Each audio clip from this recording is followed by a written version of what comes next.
అణగారిన కులాలు ఎదగడం, సాధికారత సంపాదించడం, నేను ఆ దిశగా నేను ఆలోచిస్తూ ఉన్నాను. మత్స్యకార కులాలు,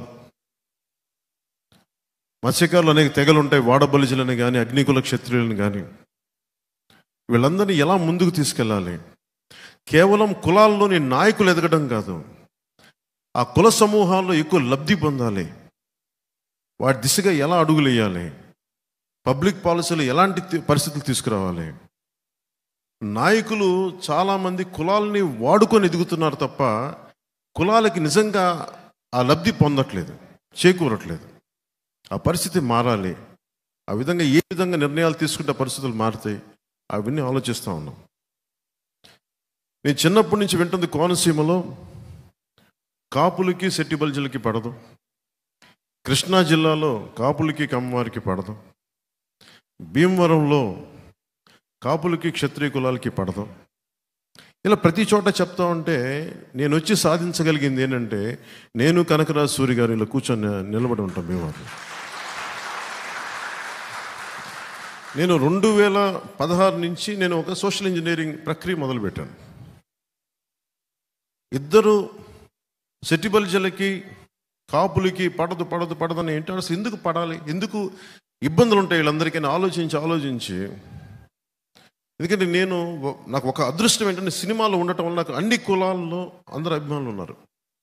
పచ్చబొట్లు పొడిపించుకునే అభిమానులు, గుండెల్లో పెట్టుకునే అభిమానులు. 2016-17 పోరాట యాత్ర చేస్తున్నప్పుడు పాయకరావుపేటలో నా కోసం తోరణాలు కడతా విద్యుద్ఘాతానికి గురై ఇద్దరు యువకులు చనిపోయారు.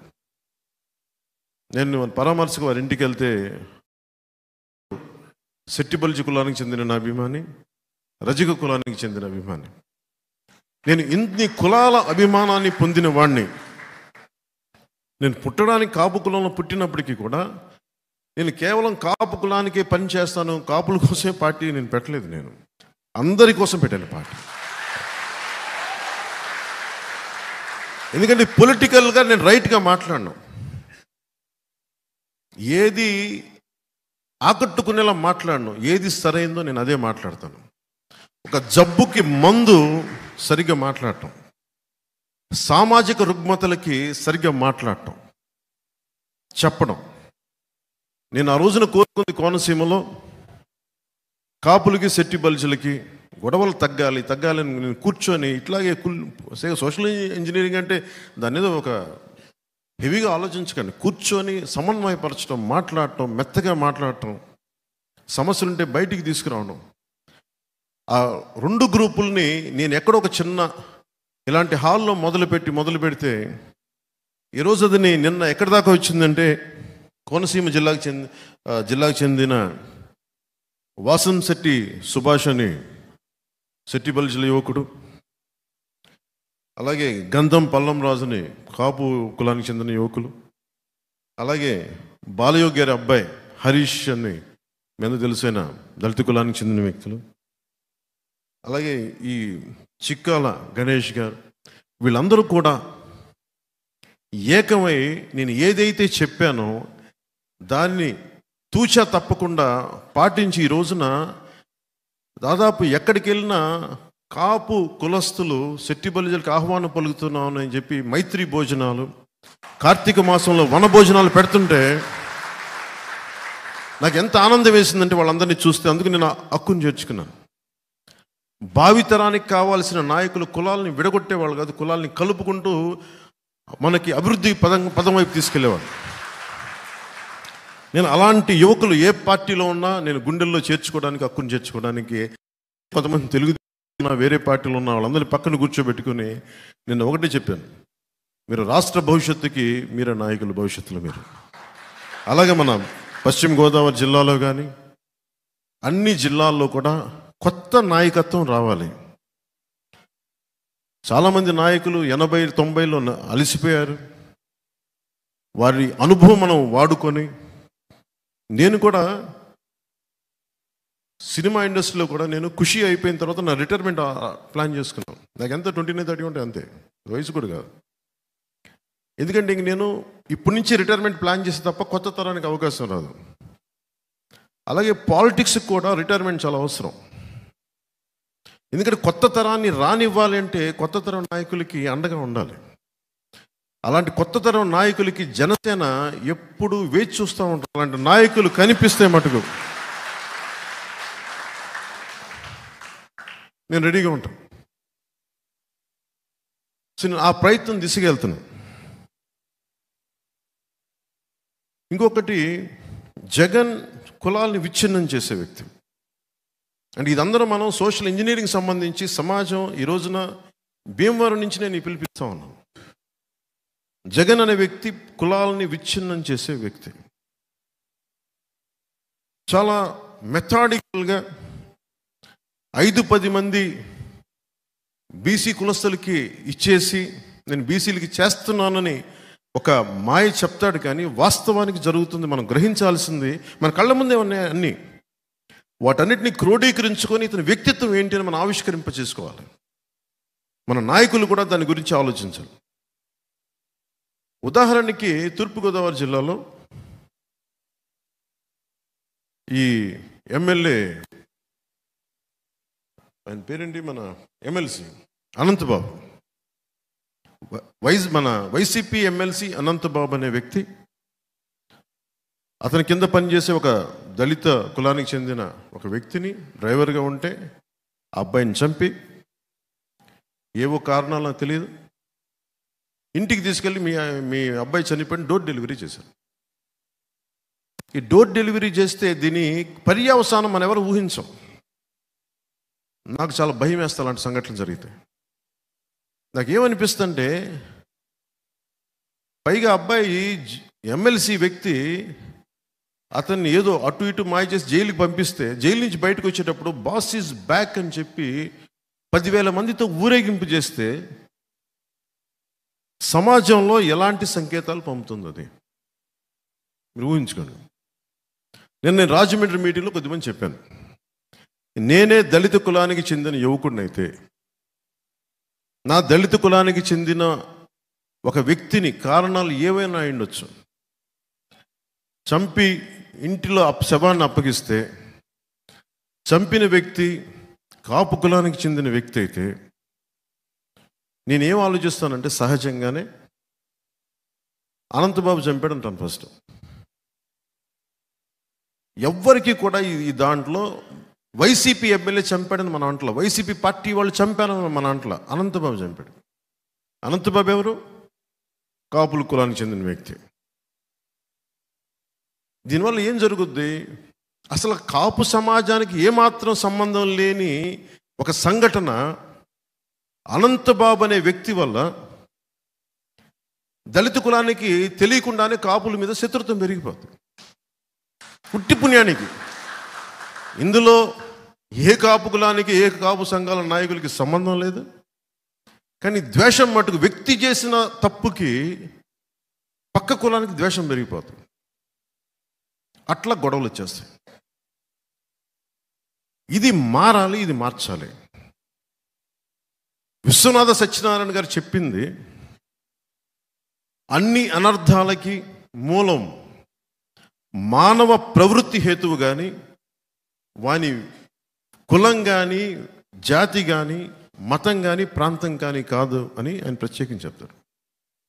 అంటే వాడి నేచర్, ఒక వ్యక్తి తాలూకు ఆలోచన విధానం అది మంచి చెడు నిర్ణయిస్తే తప్ప అతని కులం కానీ, మతం కానీ, జాతి కానీ, ప్రాంతం కానీ కాదు. అనంతబాబు చేసిన ఈ ఒక తప్పు జగన్ ఎలా ప్రేరేపిస్తాడంటే, విడగొడతాడు కులాలు. మీరు కొట్టుకు చావండి. జగన్ ప్లాన్ ఇదే. సెట్టి బల్జులు కాపులు కొట్టుకోవాలి, సెట్టి బల్జులు కాపులు దళితులు కొట్టుకోవాలి,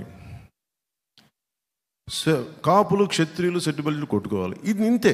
విడగొట్టి విడగొట్టి విడగొట్టి సమాజంలో సుస్థిరత లేకుండా చేస్తున్నాడు ఈ వ్యక్తి. దీనిని మనకు నేను ఈరోజున ఒక ఎన్నికల కోసం మాట్లాడతాను. 2 నెలల్లో ఎన్నికలు ఉన్నాయి, ఇంకొక 50 రోజులు ఎన్నికలు ఉన్నాయి, నేను అభ్యర్థిగా నిలబడతాను. అసలు వీటి మీద ఏది కాదు నా ఉద్దేశం. నా గెలుపు ఓటంలో నేమో తాకు. డబ్బులు పోయినా, ఉన్నా, పేరు వచ్చినా రాకపోయినా నేను నిలబడేది సమాజం తాలూకు సుస్థిరత. ఎవడిని గుర్తుపెట్టుకుంటాం ఈ రోజున? ఎవరిని గుర్తుపెట్టుకుంటాం ఈ రోజున? పొట్టి శ్రీరాములు, అమరజీవైన పొట్టి శ్రీరాములు గుర్తుపెట్టుకుంటాం. ఎమ్మెల్యే కాదు, ముఖ్యమంత్రి కాదు, అసలు ఈ నేల ఏర్పడిందంటే అతని బలిదానం, అలాంటి గుర్తుపెట్టుకుంటాం తప్ప వందలాది మంది ఎమ్మెల్యేలు వచ్చారు వెళ్ళిపోయారు. వందలాది మంది ఎమ్మెల్యేలు వచ్చారు వెళ్ళిపోయారు, ముఖ్యమంత్రులు వచ్చారు వెళ్ళిపోయారు, గాల్లో కలిసిపోయారు. వాళ్ళు ఎవరు గుర్తులేదు. ఒక పొట్టి శ్రీరాములు గారిని గుండెలో పెట్టుకుంటాం. అంటే ఈ సమాజాన్ని కలిపే వాళ్ళని గుర్తుపెట్టుకుంటాం తప్ప జగన్ ఈరోజు ఉంటాడు, ఇంకొక ఎన్నికలు అయిపోయింది గుర్తు కూడా ఉన్నాడు ఈ వ్యక్తి.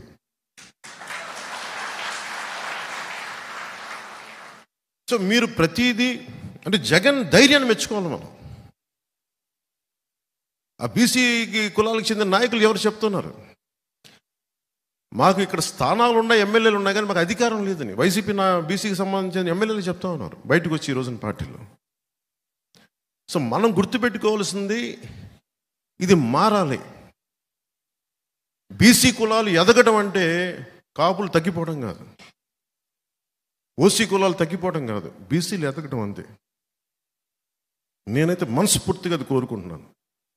దళిత కులాల నుంచి ఒక దామోదరం సంజీవయ్య గారు లాంటి నాయకులు రావాలి. బాలయోగి గారు ఉన్నారు, బాలయోగి గారిని అన్ని కులాలు ప్రేమిస్తారు, అన్ని కులాలు ప్రేమిస్తారండి. నోరు మంచిదైతే ఊరు మంచితో, వ్యక్తిత్వం మంచిదైతే అందరినీ ఆకట్టుకుంటుంది. ఉదాహరణ నేను సినిమాలోనే ఉన్నాను, ఏ హీరో రాకూడదు అనుకుంటే ఎట్లా? అందరూ రావాలి. నా ఒక్కడి వల్ల చిత్ర పరిశ్రమ నడుస్తుందా? నా కుటుంబంలోని హీరోల వల్ల చిత్ర పరిశ్రమ నడుస్తుందా? అలాగే రాజకీయాల్లో కూడా ఒక కులం వల్ల నడుస్తుందా రాజకీయం? సో నేను కోరుకుంటుంది ఏంటంటే అందరూ బాగుండాలి, దీంట్లో పోటీతత్వం ఉండాలి ఖచ్చితంగా. అంత మాత్రం కొట్టేసుకొని చంపేసుకోవాల్సిన అవసరం లేదు మనకి. ఎవరిది బెటర్ ఆర్గ్యుమెంట్, ఎవరిది బెటర్ పబ్లిక్ పాలసీ, ఎవరు ఎక్కువ న్యాయం చేస్తారు, ఇవి కదా మనం ఆలోచించాల్సింది. ఇక్కడున్న భీమవరం వైసీపీ ఎమ్మెల్యే కూడా వ్యక్తిగతంగా నాకు శత్రుత్వం ఏం లేదు. నేను ఎంత ఇబ్బందులు పడ్డానో మీకు ఈరోజు చెప్తున్నాను. పోయిన ఎన్నికల్లో నా పక్కనున్న తులసి అనే వ్యక్తి, ఆయన వియ్యంకులు, ఆయన వచ్చి నా దగ్గరికి ఇదే వేదిక మీద వచ్చి మాట్లాడతాడు. ఆయన నా వియ్యంకులు అంటే నా కూతుర్ని ఇచ్చాను, మీరేం అనకూడదు అంటాడు.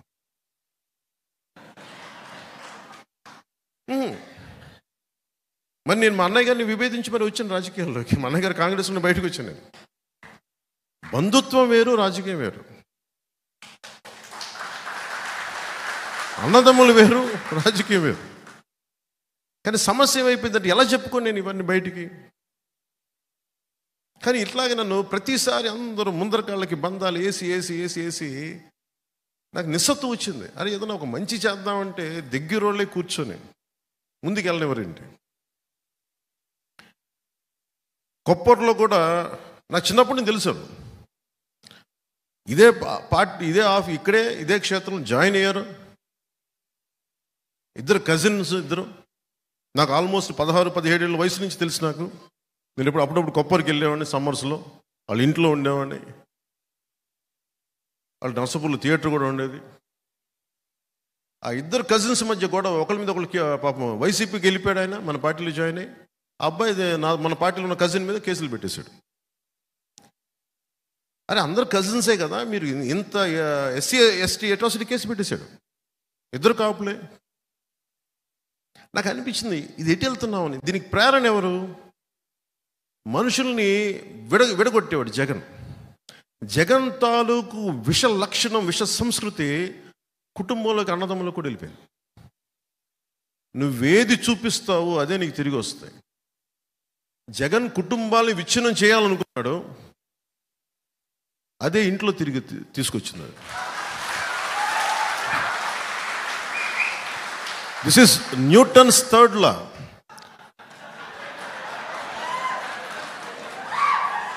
నువ్వేది చెయ్యాలనుకుంటావో చర్యకి ప్రతిచర్య ఉంటుందంట. అదేదో న్యూటన్ అదే స్పిరిచువల్ లా, అది నాట్ జస్ట్ ఫిజికల్ లా. నువ్వు ఏది చెయ్యాలనుకుంటావో అదే నీకు తిరిగి వస్తుంది.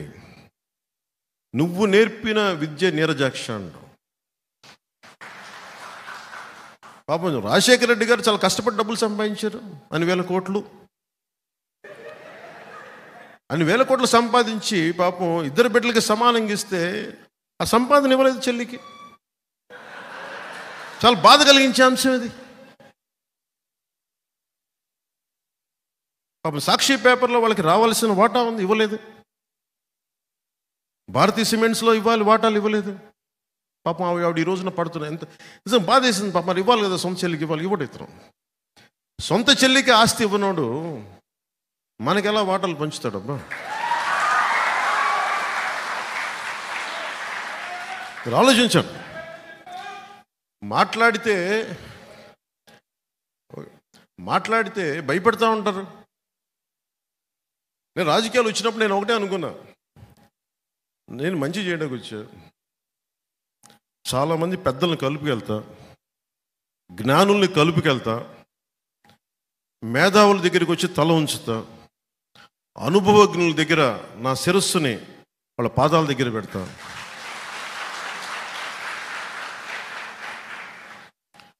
ఒక పార్టీని మోసేటప్పుడు పార్టీ కోసం ఎన్ని తిట్లేని తింటా. 2009లో అప్పుడు పార్టీపై పెట్టిన ప్రసంగంలో ఒక సంఘటన జరిగింది. ఆ సంఘటనలో నా ప్రమేయం లేదు. ఎవరికో సీట్ ఇవ్వాలి కూడా ఇంకొకరికి ఇవ్వలేదు. ఆయన నిరాకరించారు. ఇంకా ఆయన కూర్చోబెట్టి టీవీలో నన్ను తిట్టడానికి సిద్ధంగా, నన్ను కాదు అందరినీ. అసలు నాకు సీట్ల దాంట్లో ప్రమేయం లేదు. ఒక్క కనకరాజుగా సూరి గారి సీటు కోసమే తపన పడ్డా ఆ రోజున. సరే, నాకేం అప్పచెప్పారు? ఆయన ఇట్లా మాట్లాడి ఎందుకు చెప్తున్నానంటే పార్టీని ఎలా వెనకేసుకు రావాలనే ఒక ఈ ఉద్దేశం చెప్తున్నాను. ఆయన దగ్గరికి వెళ్తే నువ్వేం చెప్పారంటే, ఆయన నీకు తెలుసు కదా, నువ్వు వెళ్ళి ఆయన్ని సముదాయించి ఆయన టీవీలో తిట్టకుండా చూడండి. నేను వెళ్ళగానే ఆయన హైదరాబాద్లో ఒక అపార్ట్మెంట్ సముదాయం, అప్పుడు నాకు కొద్ది గొప్ప పేరు ఉంది హీరోగా. ఇంకెళ్ళగానే ఆయన తిట్టడం స్టార్ట్ చేశాడు. తిడతా ఉంటే నేను ఎన్ని తిట్లు తిన్నానంటే నా జీవితంలో తిట్లు ఎవరు తిట్టలు అని బూతులు తిట్టాను. నేను ఇగో చూపించలా, నేను గట్టిగా మాట్లాడచ్చు, నా సంబంధం లేదండి అని అనలా. నా నాయకుడు నాకు పని చెప్పాడు, అది డ్యామేజ్ జరగకుండా చూడని నేను బాధ్యత తీసుకున్నాను. నేను ఎమ్మెల్యే కాదు, ఎంపీ కాదు, కంటెస్టర్ ఏమీ కాదు. కానీ నేను నా నాయకుడు నమ్మి నా నాయకుడు బాధ్యత తప్పు చెప్తే నేను వెళ్ళి ఆయన ఒకటే ఒకటి చెప్పాను, తప్పు జరిగిందేమో నాకు తెలీదు, ఈ నిర్ణయంలో నా తప్పు లేదు, నా ప్రమేయం లేదు, కానీ వాళ్ళు తీసుకున్న పరిస్థితులు తీసుకున్నారు, అందువల్ల పెద్ద మనసుతోటి మీరు నన్ను క్షమించండి. వాళ్ళందరి తరపున మీ పాదాలు పట్టుకొని భార్యాభర్తలు ఇద్దరికి క్షమాపణలు చెప్పి ఒక 10 నిమిషాలు అలాగే తల వంచి కూర్చున్నాను. ఇది ఎందుకు చెప్తానంటే, నేను నాకు బాధ్యతని ఒక సమస్యని పరిష్కరించడానికి, తగ్గించడానికి నా శిరస్సు తీసుకెళ్ళి పాదాల దగ్గర పెట్టేస్తాను. ఇది నేను ఇంత నమ్ముతాను, నేను ఎంత త్రికరణ శుద్ధికి పని చేస్తాను. నేను 2014 నుంచి నేను మోడీ గారితో పక్కనే ఉన్నాను. దక్షిణ భారతం నుంచి ఒక్కళ్ళు రాలేదు బయటికి. చాలాసార్లు ఢిల్లీలో కూడా అనేక సందర్భాలు చెప్పాను, నాకు బీజేపీలో ఒక్కళ్ళే తెలుసు, నాకు మోదీ గారు తెలుసు, ఇంకెవరు తెలియదు. మొదట్లో నాకు మొట్టమొదటిగా తెలిసిన నాయకులు బీజేపీలో మోదీ గారు తప్ప నాకు మిగతా వాళ్ళు ఎవరు తెలియదు. నాకు అప్పుడు చెప్పాను, నేను ఏ రోజు కూడా ప్రధానమంత్రి గారు కాకముందు వచ్చినవాడిని. నేను ఆయన భవిష్యత్తు ధృవతార ఆయన భారతదేశానికి, అది గుర్తించి వచ్చినవాడిని. నేను ఆయన్ని వెంట నడుస్తాను. ఆ రోజు దక్షిణ భారతంలో మొట్టమొదటిగా వచ్చింది నేనే. నేను బయటికి వస్తే నన్ను ఎన్ని రకాలుగా వెటకారాలు తిట్లు తిట్టారు. నన్ను ఛాందసవాదం అన్నారు, మతవాదం అన్నారు. ఈ రోజున దేశం అంతా ఆయన నీరాజనాలు పలుకుతూ ఉంటే ఇప్పుడు అందరూ కామ్గా కూర్చున్నారు. అంటే నేను ఎప్పుడు రిస్కులు తీసుకున్నాను, అది నేను చెప్పేది. అంటే నేను ఒక నాయకుడిని నమ్మితే నేను చాలా చిత్తశుద్ధిగా నమ్మేస్తాను. సో అందుకని పార్టీని నడపడం అంటే శాసించడం కాదు, కలుపుకొని తీసుకెళ్ళడం, అందరినీ తగ్గడం, ఆధిపత్యం చెలాయించడం కాదు. పదవి అనేది ఆధిపత్యం చెలాయించడానికి కాదు, అందరినీ సముదాయపరచడానికి, కలిపి మెలిపి తీసుకెళ్ళడానికి, అందరం కలిసి ఒక ఉమ్మడి లక్ష్యాన్ని సాధించడానికి నేను ఆ ప్రయత్నం చేస్తా ఉన్నాను ఈ రోజున. అలాగే 2019 ఎన్నికలకి నేను ఏ రోజున కూడా జీరో బడ్జెట్ పాలిటిక్స్ అని నేను చెప్పి అలసిపోయాను. నేను ఎప్పుడు చెప్పలేదు బాబు, జీరో బడ్జెట్, డబ్బులు లేకుండా రాజకీయం చేయాలి నేను ఏ రోజున చెప్పలేదు. ఎలక్షన్ కమిషన్ కూడా ఈ రోజున 45 లక్షలకు పెంచింది ఖర్చు. ఎవరికి భోజనాలు పెట్టకుండా రాజకీయం చేసేద్దామంటే కుదరదు. కనీసం భోజనాలు పెట్టాలి. నా మీద వస్తారు అభిమానం. నేను నాయకులందరికీ మొన్న ఒకసారి చెప్పా, డబ్బులు ఖర్చు పెట్టాల్సిందే, ఓట్లు కొనాలా లేదా అనేది నేను చెప్పను. ఎప్పుడు అది మీరు నిర్ణయాలు తీసుకోండి. బాగా పని చేయండి. అసలు ఓట్లు కొనలేని పరిస్థితికి ఉంటే సంతోషం. అది మన అందరం ఏంటి, ఒక అందమైన అబద్ధంలో బతుకుతున్నాం. దేశం అంతా అందరూ వేల కోట్లు ఖర్చు పెడతారు, కానీ ఎవరు మాట్లాడరు దాని గురించి. అందరూ సైలెన్స్ చెప్పి అలా కూర్చుంటారు. అంత ఫాల్స్ సొసైటీ అయిపోయింది. నాకు కూడా అన్నీ తెలుసా, నీకు కామం కూర్చొని చూస్తాను, నేను కూడా చూడాల్సి వస్తుంది. భవిష్యత్తులో ఇది మారాలి. కనీసం 2029 ఆ తర్వాత వచ్చే ఎన్నికలు కానీ ఇంకొక 10 years తర్వాత అయినా సరే అసలు ఓట్లతోటి, డబ్బులతోటి ఓట్లు కొనాల్సిన అవసరం లేని రాజకీయం రావాలి. అప్పుడు నిజమైన అభివృద్ధి ఉంటుంది. ఇందాక మన ఒకరింట్లోకి వెళ్తే వాళ్ళు మాట్లాడుతూ ఉన్నారు, బీజేపీ నాయకులు.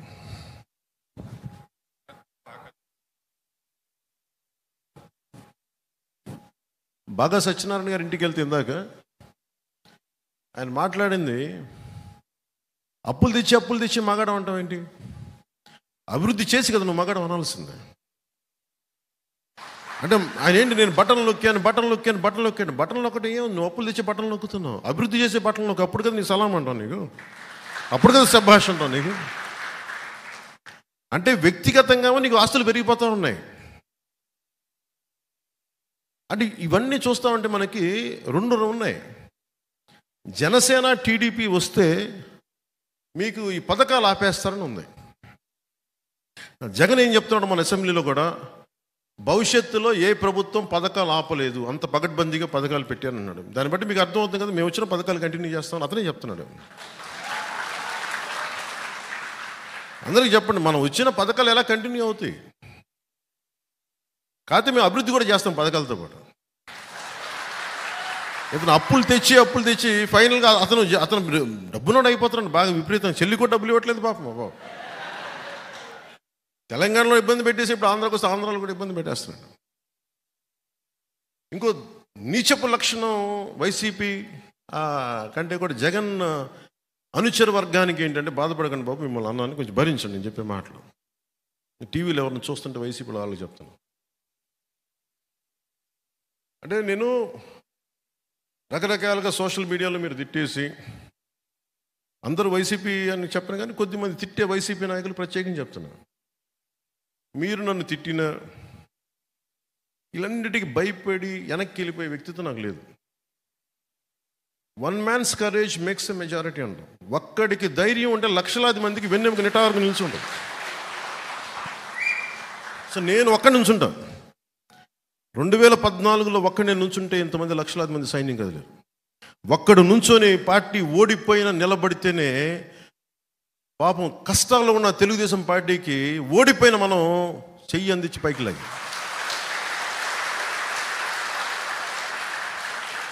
దురదృష్టం ఏంటంటే మన దగ్గర ధైర్యం ఉంది, పోరాటం ఉంది, కానీ ఎలక్షనీరింగ్ చేసే కెపాసిటీ లేదు, ఓట్లు తెప్పించే కెపాసిటీ లేదు. ఏం ఉందని చెప్తాను, సరే చూద్దాం ఎన్నికలకి. కాదు అంటే నేనేంటంటే, నేను బ్రాడ్గా స్టేట్ కోసం చాలా బలమైన వ్యూహం పెట్టాం. ఓట్లు చెల్లకుండా నాయకులుగా పోటీ చేయటం వేరు, గెలవడం వేరు. నేను గెలవడం అనేది ఈసారి ప్రమాణంగా తీసుకున్నాను. 18 లక్షల ఓట్లు వచ్చినాయి, మన తక్కువ ఓట్లు కాదు. 2009లో మనకి 18 సీట్లు వచ్చి ఉమ్మడి రాష్ట్రంలో 18% ఓట్లు వచ్చి ఉమ్మడి రాష్ట్రంలో పార్టీని నిలబెట్టుకోలేకపోయాం ఆ రోజున. నేను 2 చోట్ల ఓడిపోయి, ఉన్న ఎమ్మెల్యే పారిపోయి, మరి 10 సంవత్సరాలు పార్టీ నిలబెట్టున్నాం. సో ఓట్లు రావటం పోవడం ఇష్యూ కాదు. ఒక భావంతో, ఒక ఒక బలమైన భావంతో లక్షలాది మందిని కట్టిపడేయటం, అది పొలిటికల్ పార్టీ. అది టెంట్ల కింద కూర్చుంటావా, చెట్టు కింద కూర్చుంటావా, గుడారాలు వేసుకొని కూర్చుంటావా, నువ్వెక్కడ నుంచుంటే అదే పార్టీ ఆఫీసు, నువ్వెక్కడ నుంచుంటే అదే రాజకీయం. నువ్వు నడిస్తే రాజకీయం, మాట్లాడితే రాజకీయం. దానికి బిల్డింగులకి సంబంధం లేదు. ఆ రోజున అందరూ పార్టీ నడపలేము సార్ చెప్పి అందరూ పారిపోయారు, వైసీపీకి వెళ్ళిపోయారు. ఆ రోజున అందరూ, కొంతమంది వేరే పార్టీలకు వెళ్ళిపోయారు. మరి నేను 2 చోట్ల ఓడిపోయి నేను నడుపుతున్నాను అంటే, నేను ఆ రోజు దెబ్బకి నేను నిర్ణయించుకుంది ఏంటంటే, ఏది ఏమైనా కానీ నేను పార్టీని కదలనివ్వను, ఇక్కడ ఉంచుతాను. ఇది మాటల్లో చెప్పడం చాలా తేలిక. ఓడిపోయినప్పుడు ఎలా ఉంటుంది మీకు చెప్పలేదు కదా, భీమవరంలో ఓడిపోతే ఎలా ఉంటుందో మీకు చెప్పలేదు కదా. నేను ముఖ్యంగా 2 చోట్ల పోటీ చేయాలని నేను అనుకోలేదు. నేను ముందు గాజువాకో ఇంకోటి ఏదో అనుకున్నాను, కానీ అందరూ సన్నిహితులు మిత్రులు అందరూ వచ్చి నీకు అండగా నిలబడతావు, నువ్వు రా, నువ్వు ఇక్కడ పొడి చేద్దామంటే వచ్చాను. పాపం వాళ్ళు ఎవరు లేరనుకోండి, ఇప్పుడు నన్ను ఎవరైతే ఆహ్వానించారో వాళ్ళు లేరు ఇప్పుడు పార్టీలో, కనీసం రాజకీయాల్లో కూడా లేరు. అంటే నేనేం నమ్ముతాను, నేను ఒక మాట ఇస్తే చచ్చిపోతాను, ఆ మాటకి ప్రాణాలు పోతాయి, ఎగిరిపోతాయి, ఎవడు ఉండడం. అలాగే ఈ రోజున అందరూ బెట్టింగ్లు కడతా ఉన్నారు. ఈ అలయన్స్ ఇన్ని సీట్లు సాధిస్తుంది, వైసీపీకి 50 నుంచి 60 వస్తుంది, బెట్టింగ్ యాప్స్లో ఉన్నాయి. నేను వింటా ఉన్నాను. ఇంత జరుగుతుంది అంటే దీన్ని మొత్తం తిప్పి పట్టుకొచ్చింది జనసేనని మీరు మర్చిపోవాలి. జనసేన పారిపోలా, ఓడిపోతే ఇంకొంచెం బలపడ్డాం, నెడితే తిరగబడ్డాం. ఈ రోజున ఆయన జాలి పడుతున్నాడు పాపం జగన్. ఒంటరి వాడిని చేశారమ్మా నన్ను, ఒంటరి వాడిని. నువ్వు ఒంటరి వాడివా బాబు, నువ్వు ఒంటరి వాడివా? సావు కొట్టి కళ్ళు చెవులు మోస్తున్నావు అందరికీ, నువ్వు ఒంటరి వాడి. మాట్లాడితే సిద్ధం సిద్ధం సిద్ధం సిద్ధం సాగు కొట్టేస్తున్నాడే.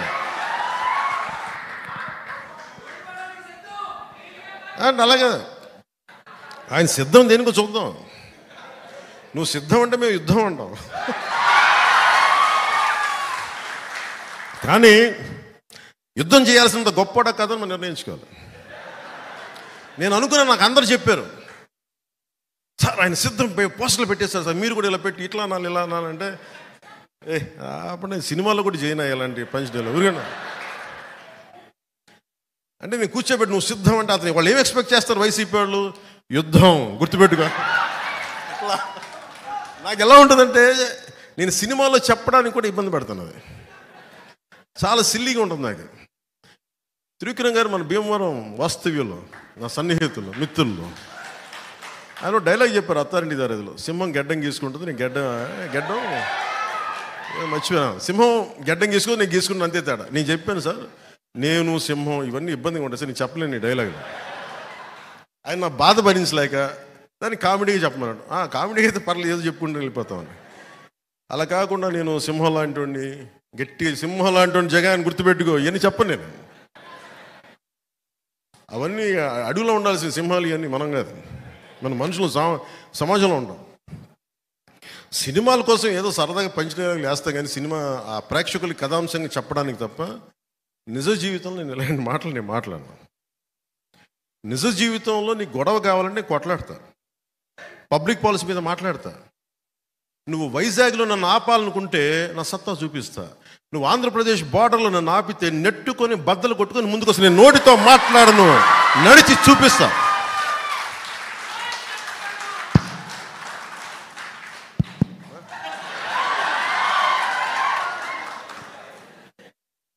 నడిచి చూపిస్తాం. ఇదేంటంటే ఇది వ్యూహం నాకు వదిలేయమని చెప్పాను అందరినీ. టీడీపీ, జనసేన, భారతీయ జనతా పార్టీ నాయకుల ఆశీస్సులు ఉండాలి. ఈ అలయన్స్ కోసం నేనేదో నాకు మెచ్చి మేకతోలు కప్తాను, నేను చేయలే. ఆంధ్రప్రదేశ్ అప్పుల్లో కూరుకుపోయిన ఆంధ్రప్రదేశ్కి, అభివృద్ధికి దూరంగా ఉన్న ఆంధ్రప్రదేశ్కి ఇది ఈ క్రిమినాలిటీ పెరిగిపోయిన ఆంధ్రప్రదేశ్ని రక్షించుకోవాల్సిన అవసరం ఉంది. అందుకని అందరం కలిసి ఓట్లు చెల్లకుండా ఉండాలని చెప్పిన ప్రతిపాదనకి ఎంత నలిగిపోయానో నా ఒకడికి తెలుసు. ఈ రోజున అందరూ ఎమ్మెల్యేలు ఎంపీలు ఏదన్నా అవుదాం కానీ దాన్ని ఓటు అందరూ బలంగా ఉన్నారు ఈ రోజున. ఈ బలానికి కారణం నేను పడ్డ మామూలు నలుగుడు కాదు. దీనికి ఎన్ని చీవాట్లు తిన్నానో జాతీయ నాయకుల దగ్గర మీకు తెలియదు. అన్ని చీవాట్లు తిన్నాను.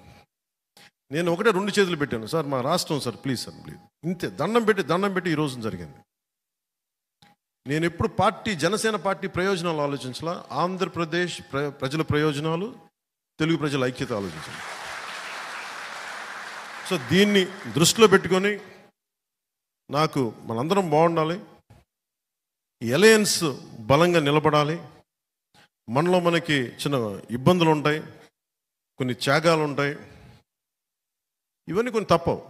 కానీ త్యాగం చేసిన ప్రతి ఒక్కరికి గుర్తింపు వచ్చేలాగా రేపొద్దున్న ఎంపీటీసీలు కానీ జడ్పీటీసీలు కానీ స్థానిక ఎన్నికలు ప్రతి దాంట్లో 3వ వంతు జనసేన బలంగా తీసుకునేలాగా నిలబడేలాగా మనం ఓటు ట్రాన్స్ఫర్ కనుక జరిగితే టీడీపీని మనం వదిలేసిన చోట్ల, టీడీపీని నుంచున్న చోట్ల జనసేన ఓటు ట్రాన్స్ఫర్ అయితే మటుకు రేపొద్దున స్థానిక ఎన్నికలకి అదే మీకు బలం అవుతుంది, మర్చిపోకండి. అలాగే 3వ వంతు మహిళలకు కూడా రిజర్వేషన్లు కూడా భవిష్యత్తులో వచ్చే 29లో రాబోతుంది. అది మీరు మహిళా నాయకులు కూడా మీరు ఇప్పటి నుంచి కష్టపడితే అది మీకు కూడా అది బంగారు దారి ఇచ్చినట్టు అవుతుంది. అందుకని మనస్ఫూర్తిగా నాకు అవకాశాన్ని ఇచ్చిన మా నాయకులందరికీ, ఆడపడుచులందరికీ, మహిళా నాయకురాలందరికీ, ఈరోజు పార్టీలో జాయిన్ అయిన శ్రీ రత్నం గారికి, మరి సతీమణి ఉమాదేవి గారికి, అలాగే మన మల్లాడి రాజేంద్ర ప్రసాద్ గారికి ప్రత్యేకించి నా హృదయపూర్వక ధన్యవాదాలు. ఈ వేదిక పైన ఉన్న మా నాయకులందరికీ కూడా పేరు పేరున హృదయపూర్వక ధన్యవాదాలు, నమస్కారాలు. యాక్చువల్లీ ఇది వెంటనే నేను వెళ్ళిపోవాలి ఇవన్నీ కాదు, కానీ నాకు ఒక్కడనే అయిపోయాను. 2019లో అప్పుడు నాయకత్వాన్ని లాగా నాకు ఎవరు 10 మంది 20 మంది నాయకులు లేరు. లక్షల మంది నన్నే మాట్లాడాలనుకుంటారు. నేను చిన్నబాబు గారిని పెట్టి చిన్నబాబు గారు కాదండి నాకు నీతోనే మాట్లాడాలంటారు. కార్యకర్త నుంచి నాయకుల దాకా లక్షలాది మంది నాతో మాట్లాడాలని టైం సరిపోవట్లేదు. అందుకని ఆ కష్టాలకి నేను అటు ఇటు తిరుగుతున్నాను. అందుకే మొన్న నుంచి రావాలని ఏం లేదు, భీమవరం తిరగాలి, భీమవరంకి రావాలి అన్నీ ఉన్నాయి. కానీ ఏం వేసినా కానీ వైసీపీ వ్యతిరేక ఓటు చెల్లకుండా ఉండాలంటే దాని మీద చేసిన కసరత్తు కొంతకాలం భీమవరానికి దూరం పెట్టింది అంతే. అలాగే ఇక్కడ ఉండే స్థానిక వైసీపీ నాయకులు కూడా మన వాళ్ళు ఇబ్బంది పెడతారేమో వస్తే ఇవన్నీ దృష్టిలో పెట్టుకొని, ఒక్కటి జనసేన తెలుగుదేశం ప్రభుత్వం వచ్చిన వెంటనే లా అండ్ ఆర్డర్ సిచ్యువేషన్ మటుకు చాలా చాలా చాలా బలంగా ఉంది. ఫాల్స్ కేసులు పెట్టినా, ఎలాంటి దౌర్జన్యాలు చేసినా అందరినీ తగు రీతిలో గుర్తించుకుంటాం. భవిష్యత్తులో ఇప్పుడు చేసిన ప్రతిదీ కూడా సరైన విధంగా దాని సరైన రీతిలో స్పందిస్తుంది. దాని గురించి ఏది మర్చిపోలేదు. గతంలో జరిగిన పరిస్థితుల్ని చక్కబెడతాం, సరిదిద్దుతాం, మేము మర్చిపోం. మీరు స్థానికంగా ఏ వైసీపీ ఎమ్మెల్యేని భీమవరం కదా ఎక్కడున్నా కానీ భయపడకుండా మనము తెలుగుదేశం భారతీయ జనతా పార్టీ కలిసి వచ్చిన ఈ రోజున ఏ వైసీపీ శక్తి ఆపలేదు మనల్ని. ఎదురంతా ఒక్కళ్ళమే ఉన్నప్పుడే మనల్ని వైసీపీ వాళ్ళు ఏం చేయాలి? ఇంతమంది కలిసి, ముగ్గురు కలిసి ఏం చేయగలరు? మనం ఒక్కళ్ళం బ్యారికేడ్లని తన్నుకుంటా ముందుకెళ్ళాం. 151 మంది ఎమ్మెల్యేలు వాళ్ళేం చేయలేదు. ఇప్పుడేం చేస్తారు? వాళ్ళు కూర్చొని ఓడిపోతున్న వాళ్ళ ప్రభుత్వం ఓడిపోతుంది, దానికి సిద్ధంగా ఉన్నారు వాళ్ళు. మనం గెలుస్తున్నాం, గెలిచి తీరుతున్నాం, ప్రభుత్వాన్ని స్థాపిస్తున్నాం. జై జనసేన, జై హింద్. లైక్ చేయండి, షేర్ చేయండి. మా లేటెస్ట్ అప్డేట్స్ కోసం పక్కనే ఉన్న బెల్ ఐకాన్ ని క్లిక్ చేయండి.